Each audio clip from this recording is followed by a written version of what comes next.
The briefing room at Camp Hawthorne carried a familiar tension, quiet, focused, and heavy with expectation. Fluorescent lights hummed softly overhead, reflecting off polished tables and the large digital map glowing at the front of the room. Rows of officers sat straight-backed, uniforms crisp, eyes forward.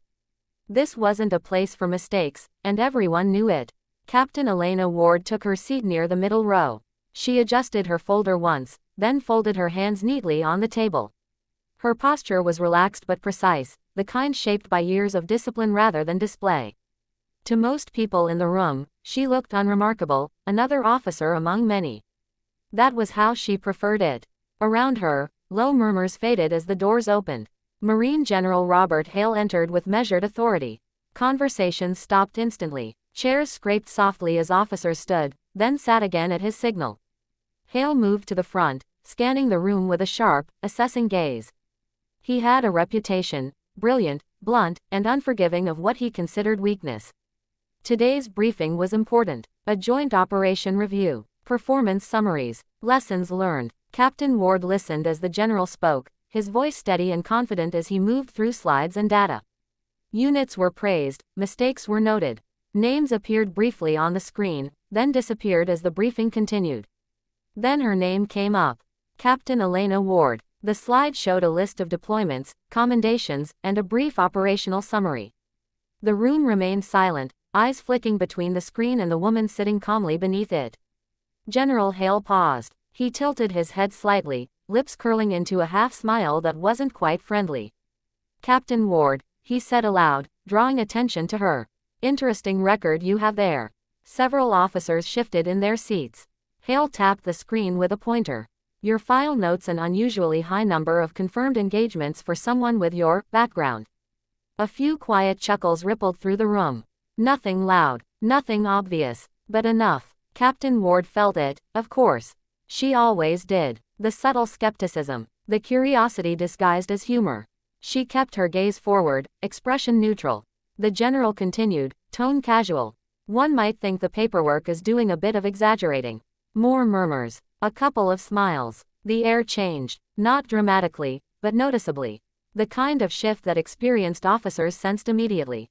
The room felt smaller, tighter. Captain Ward did not react. She didn't stiffen, didn't glance around, didn't defend herself. She simply waited. General Hale looked at her expectantly, as if inviting a reaction. When none came, he raised an eyebrow. "Care to comment, Captain?" Every eye turned toward her. Elena lifted her gaze slowly. Her face was calm, no irritation, no pride, no challenge. Just composure. She took a breath, not to steady herself, but to speak clearly. "Permission to respond, sir," she said evenly. Hale nodded. "Go ahead." Before she spoke, the room grew completely still. Not because of rank, but because something in her presence demanded attention. Officers leaned forward slightly without realizing it. Captain Ward stood. She didn't raise her voice. She didn't change her tone. "Sir," she said, "my record is accurate. Every entry was reviewed, verified, and signed off through proper channels."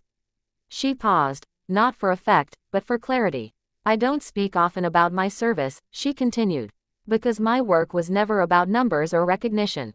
It was about responsibility." The general's smile faded. Captain Ward met his eyes steadily. "If there are concerns about my record, I welcome a formal review." Silence. Not awkward silence. Total silence. No shifting. No whispers. No laughter. General Hale studied her for a long moment, his expression unreadable. The room waited, holding its breath. Captain Ward remained standing, composed, respectful, unshaken. This was not defiance. This was confidence without arrogance. Finally, Hale cleared his throat. "Sit down, Captain." She did. The briefing continued, but something had changed. The atmosphere was different now, heavier with respect, sharper with awareness. The earlier humor did not return. Captain Ward opened her folder again, eyes back on the screen, her demeanor unchanged. But everyone in that room understood one thing. She hadn't needed to prove herself. She already had, and the briefing was only just beginning. The briefing continued, but it was no longer the same. Slides advanced. Data changed. Voices spoke. Yet something invisible had settled over the room, an unspoken shift in gravity. Officers listened more closely now. Pens stopped tapping. No one leaned back casually anymore. Captain Elena Ward noticed it, though she gave no sign. She remained seated, eyes forward, hands folded neatly atop her folder.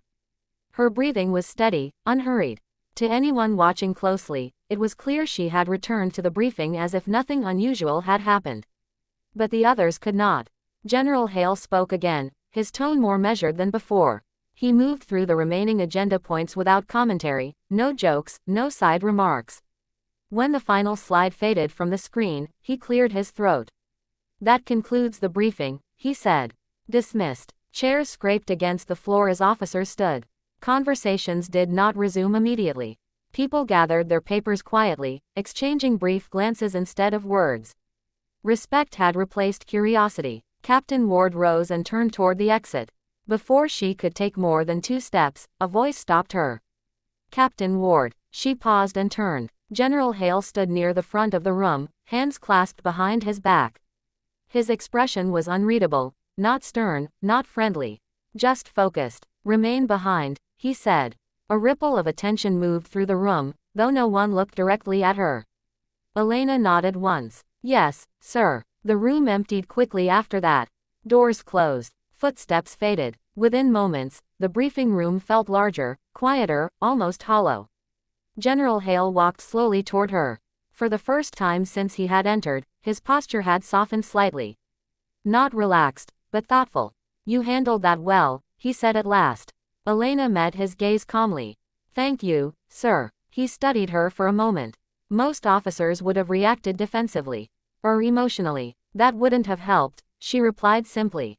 "No," he agreed. "It wouldn't have." He gestured toward the table. "Sit." They both did. Hale leaned forward slightly, resting his forearms on the polished surface. "Your record is unusual," he said. "Not because of the numbers. Because of the consistency." Elena waited. She had learned long ago that silence often invited honesty. "I reviewed your file last night," the general continued. "Every evaluation, every after-action report, different commanders, different theaters, same conclusion." He tapped the table once. "Dependable, disciplined, quietly effective." She nodded, acknowledging the assessment without pride.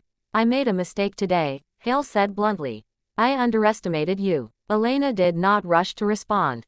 He exhaled. "That joke, unnecessary, unprofessional." "Yes, sir," she said evenly. "You didn't correct me publicly," Hale added. "You didn't escalate. You didn't embarrass me." "That wasn't my intention," she replied.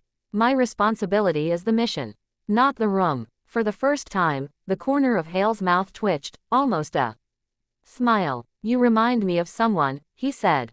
"An old operator I served with years ago. Same calm, same restraint." He leaned back. "Tomorrow, we're restructuring command roles for the upcoming deployment." Elena's eyes sharpened slightly, though her expression remained neutral. "I want you on the planning cell," Hale said.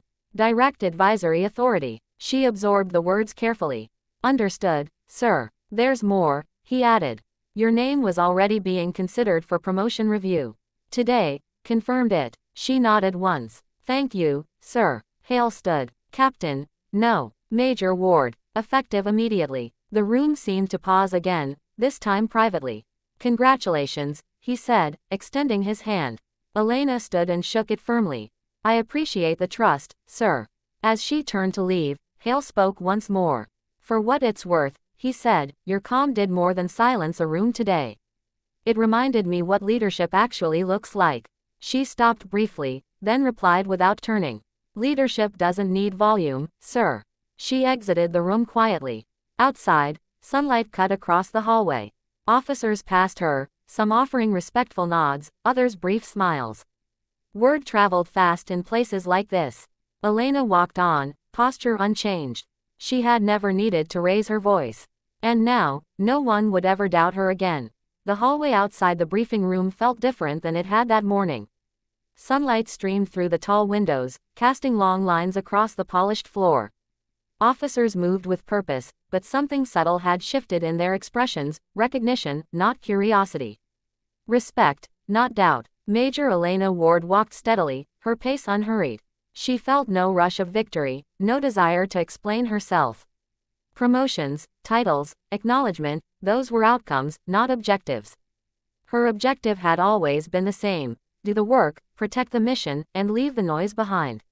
Her new insignia felt light on her collar, almost symbolic rather than heavy. Rank had never defined her. Responsibility did. As she turned the corner toward the operations wing, a junior officer stepped aside instinctively, offering a crisp salute. Elena returned it calmly. No hesitation. No surprise. Inside the planning office, a small group of senior staff had already gathered around a digital table. Maps glowed faintly beneath transparent screens. Conversations paused when Elena entered. Someone pulled out a chair for her. Not because of the rank alone, but because the room now understood who she was. Major Ward, one of the planners said. We were just reviewing contingency scenarios. Elena nodded and took her seat. Let's walk through them. As the discussion unfolded, her presence anchored the room. She spoke sparingly, asking precise questions, offering quiet corrections. When disagreements arose, she listened fully before responding. Her words were never wasted, and because of that, they carried weight. Across the table, a colonel leaned back and observed her closely. She doesn't dominate the room, he murmured to another officer. The room adjusts to her. By mid-afternoon, the plan had taken shape, cleaner, tighter, more realistic than before. When the session ended, several officers lingered, reluctant to break the rhythm. General Hale appeared in the doorway. He watched silently for a moment as the group wrapped up. No speeches, no ceremony, just work, done well. Major Ward, he said. Elena stood. Sir, Hale addressed the room. Effective leadership isn't about volume or theatrics. It's about clarity under pressure. He glanced at Elena briefly. Today was a reminder of that. The officers nodded, some visibly reassessing their own assumptions. As the room cleared, Hale approached her once more. You've set a tone, he said quietly. People will follow it. She met his gaze. Then I'll make sure it's the right one. Later that evening, Elena returned to her office, a small, orderly space with minimal decoration. She removed her cover and placed it carefully on the desk. For a moment, she allowed herself to breathe. On the wall hung a single framed quote, given to her years ago by a mentor. Authority is earned in silence. She smiled faintly. Her phone vibrated, a brief message from an old teammate. Heard what happened. About time they saw it. Elena typed back a simple reply. Work speaks eventually. As night settled over the base, lights dimmed across the compound. Somewhere, a new group of officers would soon sit in another briefing room, carrying assumptions they didn't yet realize they held. And someday, they would meet someone like her. Someone who wouldn't argue, wouldn't boast, wouldn't raise her voice. Someone whose calm would do all the talking. In the end, Elena Ward hadn't frozen the briefing room with anger or authority. She had done it with composure. And that was far more powerful.